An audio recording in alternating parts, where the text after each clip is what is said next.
시장님께 묻겠습니다. 국내 법규에 규정된 장애인의 유형에 몇 가지가 있다고 파악하고 계시나요?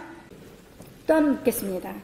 오케스트라를 구성하는 인원수의 최소 규모, 평균 규모, 최대 규모 각각 몇 명으로 파악하고 계십니까? 최소 인원은 20명이고요. 네. 평균 규모는 69명입니다. 그리고 최대는 200명에서 800명까지 규모를 할 수가 있습니다. 그러면 우리 장애인 오케스트라를 36명으로 구성하신다 그러시는데 그 구성의 법적 근거나 그 36명을 하신 이유는 무엇입니까? 시장님의 모든 정신을 담아서 하는 공약 사업인데 이런 부분에 대한 파악도 안 하시고 규모를 정하셨습니까? 장애인 오케스트라를 하는데 용인시에 거주하는 장애인 오케스트라를 용인에 있는 장애인을 위한 오케스트라가 아니라 외부에 있는 장애인을 위한 오케스트라가 될 수 있는 이런 상황에 놓여져 있습니다. 시장님의 시립의 정의는 어떻게 가지고 계십니까? 그러니까 이 법적 조항에 대한 거가 미비하군요. 시립은 시가 설립한 예술단입니다. 네. 이렇게 법적으로 할 수 있는 부분입니다. 네. 그렇기 때문에 이 시립장애인 오케스트라를 문화재단에 설립하게 된 경우는 지금 현재 국장님이 답변하신 부분에 있어서 거기에 시립장애인 오케스트라를 설치하는 데 있어서 자치사무라 정하지만 거기에 따르는 추가 조항의 문제점 제기를 많이 했습니다. 법 6군데 받으신 걸로 알고 있는데 다 문제 있다고 답변했습니다. 법령의 자치사무이기 때문에 문제는 없지만 그에 따르는 여러 가지 문제점에 대한 거를 지적을 했습니다. 시장님은 어떻게 파악하고 계십니까? 시립예술단 용어와 명칭을 상대하게 되면 네. 그 시립예술단은 네. 용인시가 직접 운영하는 것으로 오해할 수 있고 실제 거래 현실에 있어서 그런 혼선으로 인한 법적 분쟁이 발생하는 경우에 용인문화재단과 함께 용인시가 공동 책임을 지라 이런 법적 소송이 제기될 가능성이 있다고 했습니다. 파악하고 계십니까? 자, 지리서 별첨의 법제처 회시는 바로 그런 부작용 부분을 걱정하는 법 정책적 차원에서 작성된 답변이라고 했습니다. 법적 책임의 차원에 있다고 말한 겁니다. 시립예술단이 폐지되어 용인문화재단에 기속되는 과정에서 생긴 법적 책임의 인계인수 문제도 유념해야 된다. 이렇게 심각하게 그건 검토하고 심각합니다. 네, 네. 자, 그 다음에 문화재단이 고용주체라는 점을 명확히 해두는 내용을 계약서에 작성하는데 사실 여기서는 어떻게 얘기하냐면 물건을 대외적으로 할 때 시립예술단 명칭을 피하고 문화재단 명칭을 써야 된다고 했습니다. 그럼 이건 안 되는 겁니다. 2016년 시립합창단 자문을 구할 때 시립예술단을 운영할 경우 이미 정관이나 사업 범위 내에 정하라고 하였는데 시립장애인 오케스트라는 정관이나 사업 범위에 규정하고 있나요? 지금 현재 여기서는 다른 건 다 상관없는데 용인문화재단 정관요. 그 안에 또 3조에는 사업 범위 내에 이걸 명확하게 정하라고 했습니다. 시립 오케스트라라는 명확한 규정을 해야 된다는 겁니다. 그래서 내부 규정에는 지금 현재 용인문화재단 내부 규정에는 시립 오케스트라단이 명칭이 없습니다. 결국은 이거는 법적 문제가 있는 겁니다.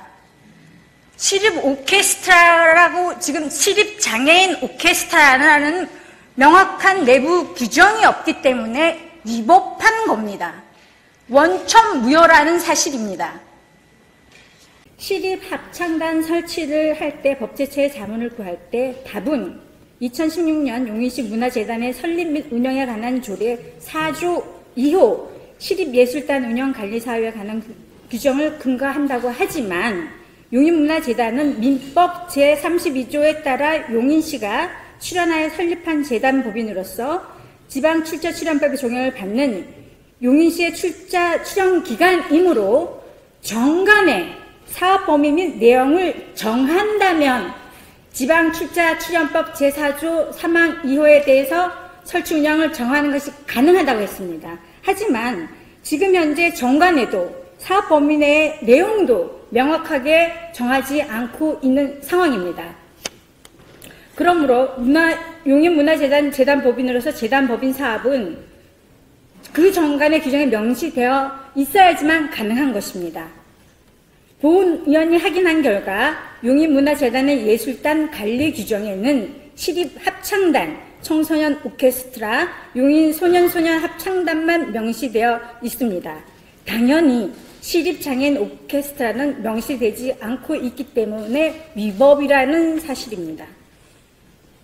또한 조례 개정을 통해 용인시가 아닌 문화재단으로 예술단 소속을 변경하면서 그 명칭을 여전히 시립예술단으로 사용할 경우 조금 전에도 국장님이 말씀하셨다시피 대외적으로 당의 예술단은 용인시가 직접 설립 운영하는 단체로 오인될 수 있다는 점은 추후 운영상의 소속 단원이나 주민과의 관계에 있어서 대외적으로 법률 관계가 발생하는 경우 채굴 소재가 있다고 말합니다.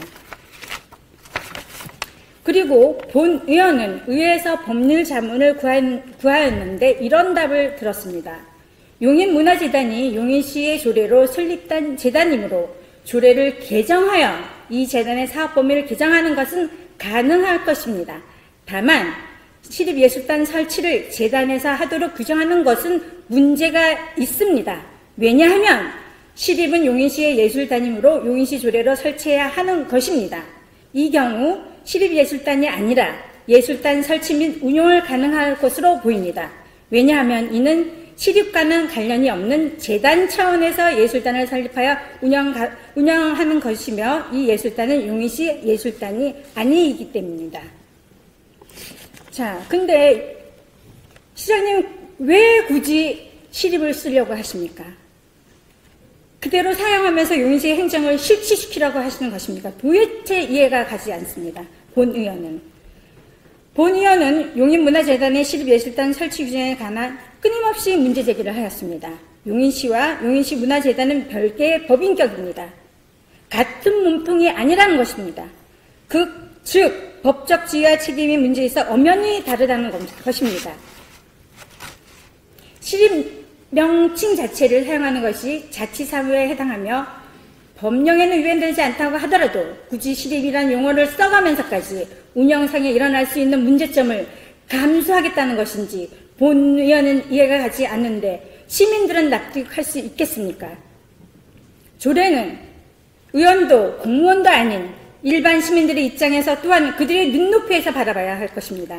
시립이라는 용어를 사용함으로써 시립예술단을 용인시가 직접 운영하는 것을 오인할 수 있다는 것은 명백한 잘못입니다. 집행부는 고용관계를 명확히 하여 법적 분쟁을 발생하는 것을 미연에 방지하겠다고 하였는데도 앞으로 문화재단 운영 과정 중 발생할 수 있는 행위와 사건의 홍수 속에서 어떻게 법적 소송에 휘말리지 않겠다고 장담할 수 있는지 의문입니다. 문화예술을 통해 우리 용인 시민의 삶을 풍요롭게 하고 용인의 품격을 갖춘 문화도시로 변화시킬 용인문화재단의 막중한 책임을 통감하시길 바랍니다. 앞으로 시립이라는 명칭을 대외적으로 사용할 경우 발생할 수 있는 법적 분쟁과 관련하여 권리의무의 주체 문제가 발생하지 않도록 조례 개정 등 종합적인 대책을 강구하여 문제의 소지가 없는 106만 대도시의 위상에 맞는 문화재단을 운영해 주실 것을 간곡히 부탁드립니다. 또한 시장은 아무리 선거 때 공약 사업이라고 하더라도 잘못된 정책이라면 과감히 결단을 내려주시길 바랍니다. 아울러 용인문화재단의 예술단 관리 규정 제3조 시립예술단 운영의 각호에 명시되어 있지 않는 장애인 오케스트라의 예산 편성은 규정도 없는데 예산을 지원한 것이므로 절차상 하자가 있는 것이 명백하기에 원천무효임을 말씀드리며 집행부는 다시 한번 검토하기를 바랍니다. 경청해 주셔서 감사합니다.